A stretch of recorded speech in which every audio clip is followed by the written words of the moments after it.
Good morning students. आज के video में हम बात करेंगे एक ताल के बारे में।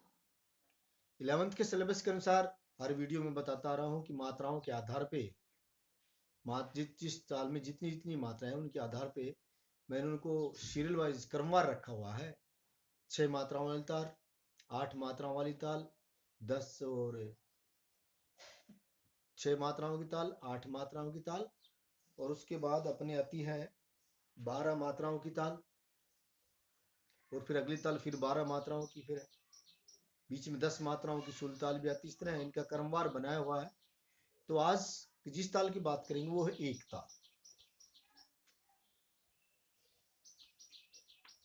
एक ताल इस ताल का प्रयोग विलंबित ख्याल में किया जाता है। इस ताल में क्या कि इस ताल में कुल मात्राएं, इस ताल में मात्रा 12 मात्रा, इस ताल में 12 मात्रा होती है। और जो विभाग इस ताल में बता रखे हैं, इस ताल में विभाग दो दो मात्राओं, इस ताल में दो दो मात्राओं के 6 विभाग हैं।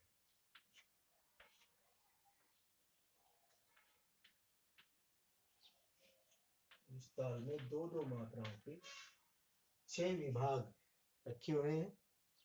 और इस ताल में जो खाली है,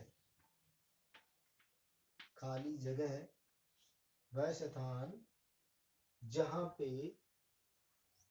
खाली दर्शाया जाता है या प्रैक्टिकली दिखाया जाता है तो इसको हाथ में झटक के दिखाया जाता है।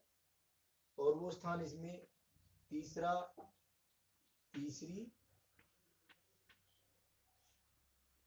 व सातवीं मात्रा, तीसरी व सातवीं मात्रा इसकी खाली होती है। और ताली, इस ताल में ताली कौन कौन सी पे, सीधी सी बात है पहली पे तो है ही, लेकिन इस ताल की जो ताली है पहली मात्रा पे भी दर्शाते हैं। पहली जिसको शम माना जाता है, जिसपे पहली ताली होती है, पहली, पांचवी, नौवीं व 11। पहली मात्रा को शमी माना जाता है। इसमें कितनी ताली, पहली पर, पांचवी पर, नौवीं पर, 11वीं मात्रा पर इस ताल में तालियां होती हैं।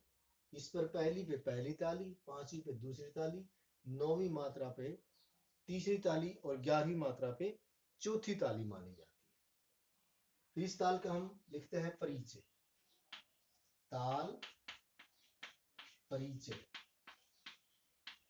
ताल परिचय में कितनी बातें लिखनी पड़ेंगी कि ये जो ताल है, इस ताल का प्रयोग विलंबित ख्याल में किया जाता है। विलंबित ख्याल में तो लय भी इसकी विलंबित होगी, जैसा कि ख्याल का नाम है। इस ताल में सेंटेंस बना के लिखेंगे। इस ताल में 12 मात्राएं होती हैं। इसमें दो दो मात्राओं के 6 विभाग होते हैं। इस ताल में तीसरी व सातवीं मात्रा को खाली दर्शाया जाता है। और इस ताल में पहली, पांचवी, नौवीं, 11वीं पर क्रमशः क्रमवार पहली, दूसरी, तीसरी, चौथी ताली होती है। मतलब इस पे इसको सम के द्वारा दर्शाते हैं। और पांचवी पे दूसरी मात्रा, नौवीं पे तीसरी मात्रा और 11वीं पे चौथी मात्रा है। ये ताली पांचवी मात्रा पे दूसरी ताली, नौवीं मात्रा पे तीसरी ताली, 11वीं मात्रा पे चौथी ताली दर्शाई जाती है, जिसको इसी संख्या के आधार पर लिखा जाता है दूसरी, तीसरी, चौथी ताली। और ये पहली ताली है जिसको हम सम के सिंबल से दिखाते हैं, साइन करते हैं। तो इसमें इस ताल का प्रयोग विलंबित ख्याल में विलंबित लय के साथ किया जाता है और छोटे ख्याल में द्रुत लय के साथ इसका प्रयोग किया जाता है। इसके अलावा इस ताल का चित्रपट संगीत, फिल्मी संगीत में भी कहीं कहीं ही सुनने को मिलता है, लेकिन बहुत अधिक प्रयोग इसका नहीं है। शास्त्रीय संगीत की ताल है इस ताल के फिर इसके बाद लिखेंगे इस ताल के एक गुण व दुगुण इस प्रकार है। ऐसा लिखने के बाद आप एक गुण दुगुण के लिए इसके पूरे 12 मात्रा लिखेंगे। 1 2 3 4 5 6 7 8 9 10 11 12। इसमें जो दूरी लगता है कम रह गई है। 1 2 3 4 5 6 7 8 9 10 11 और 12। ये इसकी मात्राएं हो, यहाँ पे लिख दीजिएगा मात्रा। उसके बाद इसके विभाग बांट ले, दो दो मात्राएं विभाग। इसमें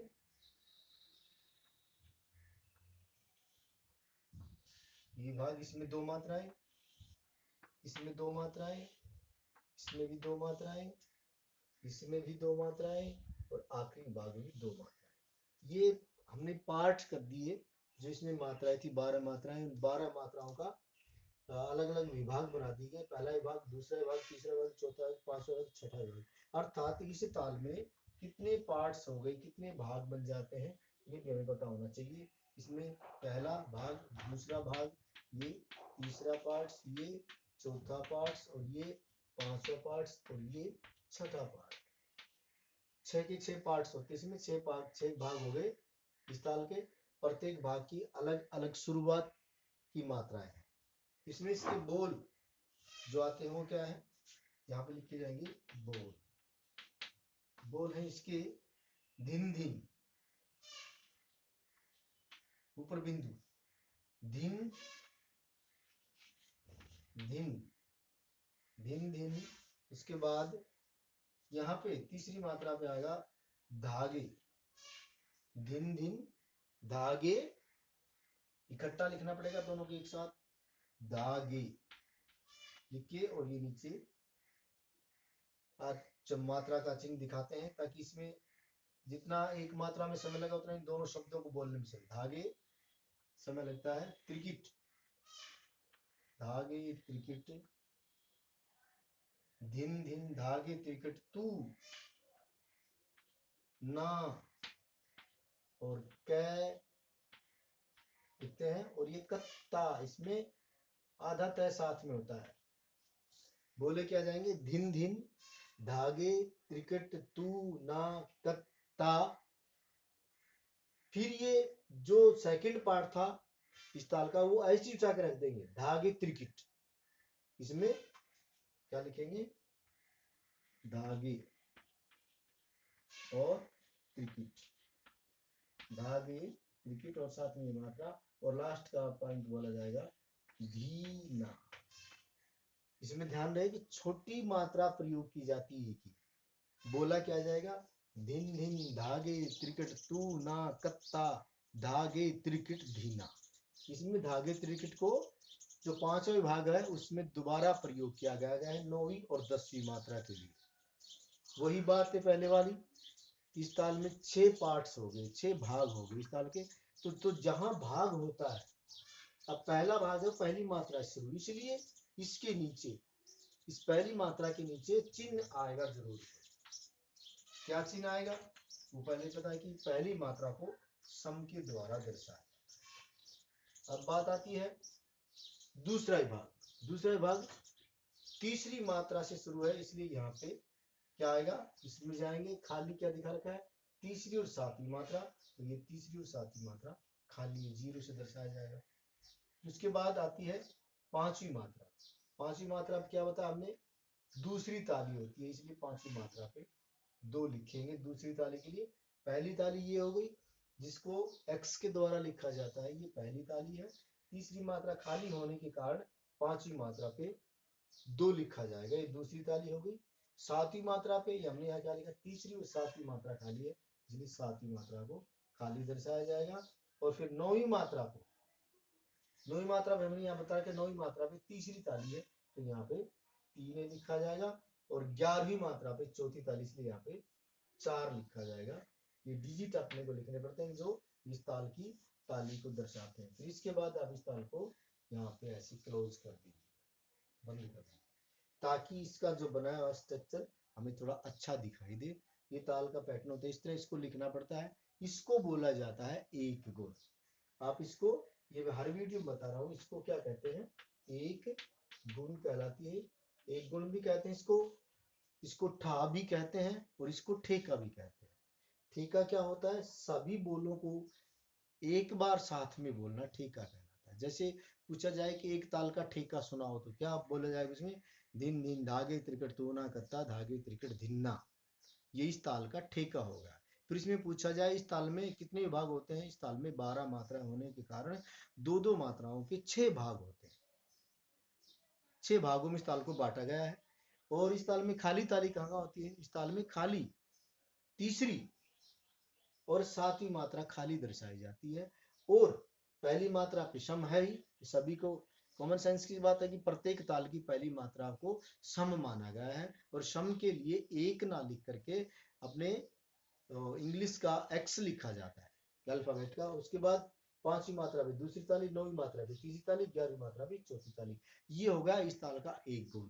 अब दुगुण बनानी है, दुगुण बनाने के लिए वही सिंपल सा फार्मूला कि एक मात्रा के नीचे, जैसे हम इस ताल को आधी ताल लिख लेते हैं, 1 2 3 4 5 और 6, ये मैं ताल के हाफ बोल लिखे हैं, आधी ताल लिखी है। इसमें दुगुण समझ में आ जाए क्या करना है। दुगुण बनाते वक्त हम यहाँ लिख रहे हैं दुगुण। दुगुण बनाते वक्त क्या करना है, इस एक मात्रा के नीचे, ये जो मात्रा हमारी पहली मात्रा, इस पहली मात्रा के नीचे जो पहली और दूसरी दोनों मात्रा के बोल है उनको एक साथ यहाँ लिख देना है। क्या, धिन और धिन धिन, ये दोनों हो गए एक मात्रा नीचे और दोनों को कवर कर देना है। अब दूसरी मात्रा के नीचे क्या लिखना पड़ेगा, दूसरी मात्रा के नीचे जो तीसरी और चौथी मात्रा के बोल है वो दूसरी के नीचे आएंगे, क्योंकि दुगुण बना रहे हैं। ये दोनों हो जाएंगे धागे त्रिकेट,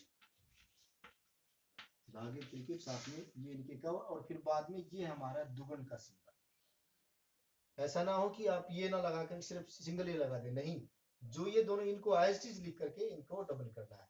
अब ये आ जाती है अपनी तीसरी मात्रा। तीसरी मात्रा में क्या होगा, जो पांचवी मात्रा की एक पार्ट, ये 6 पार्ट है, 6 पार्ट्स में प्रत्येक पार्ट 6 मात्राओं के नीचे कवर अप हो जाएंगे। तीसरी मात्रा के नीचे क्या आएगा, तो तू ना दोनों को कवर। और चौथी मात्रा पे क्या आएगा, कत्ता। चौथी मात्रा पे ये कै और ता, कै और ता, इन दोनों को कवर कर देंगे अर्धचंद्र से। और पांचवी मात्रा पे क्या आएगा, धागे क्रिकेट, फिर द्वारा दोनों को लिखेंगे धागे और क्रिकेट, दोनों को यूं कवर अप करके फिर डबल कवर अप देना पड़ेगा ऐसे। और छठी मात्रा के नीचे क्या आ जाएगा, ये दोनों बोल छठी मात्रा के नीचे आ जाएंगे, क्या, धी और ना। देखिए अब जो सातवीं मात्रा होगी इस ताल की, उसमें क्या हमारी ताल 6 मात्रा 12 मात्रा में होने की वजह से, और इसको दुगुण बढ़ना है तो 6 मात्राओं में पूरी ताल समाप्त होगी। तो दुगुण का मतलब यही है, इस ताल को फिर सातवीं मात्रा से फिर जो पहली मात्रा के नीचे वाले बोल है उनको आगे इसी तरह लिखते चले जाना है, 7वीं 8वीं 9वीं 10वीं मात्रा, 11वीं और 12वीं तक ये सारी ताल दोबारा रिपीट हो जाएगी। और क्या करना है, ऐसा ही लिखना है, जो डबल बना के इसको कवर अप करना है। बोर्ड की लंबाई कम होने की वजह से मैं ऐसा कर रहा हूँ, वरना सारी लिख के दिखा दी जाती है। तो ये ताल के दुगुण बन जाती है, वही बात है। फिर इसके साथ इसके विभाग बांटने पड़ेंगे, दो दो मात्राओं के बाद। ये छठी मात्रा यहाँ थी, यहाँ हो जाएगी, और फिर इनके वही चिन्ह लगाने पड़ेंगे जो इस विभाग में हमने लगा रखे हैं, कि पहली पे सम, तीसरी पे 0, पांचवी पे 2 और 7 पे 0, फिर 9वीं पे 3 और 11 पे 4। ये जो इसकी ताली की संख्या है, ये ताली है, कौन कौन सी ताली होगी वो सभी दुगुण में भी ऐसी लिखी जाएगी। इस तरह यह 12 मात्राओं की ताल और विलंबित लय में अधिक प्रयोग किया जाता है। गाई तो द्रुत ख्याल में भी गाई जाती है, लेकिन इसका विलंबित ख्याल में सबसे अधिक प्रयोग किया जाता है। फिल्मी संगीत में इसमें कहीं कहीं प्रयोग किया जाता है। इसमें परिचय में लिखा जा सकता है, यह ताल शास्त्रीय संगीत में प्रयोग की जाती है, सुगम संगीत के अंतर्गत इस ताल का प्रयोग नहीं किया जाता।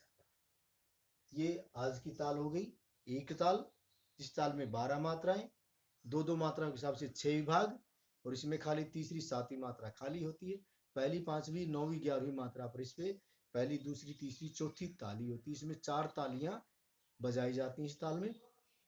और इसके समान ही अपने सिलेबस की दूसरी ताल भी है जो 4 ताल के नाम से। इससे अगले वीडियो में आपको 4 ताल के बारे में बताया जाएगा। इसलिए पूरे मन से, पूरे मनोयोग से आप इस ताल को और सभी तालों को तैयार कीजिए।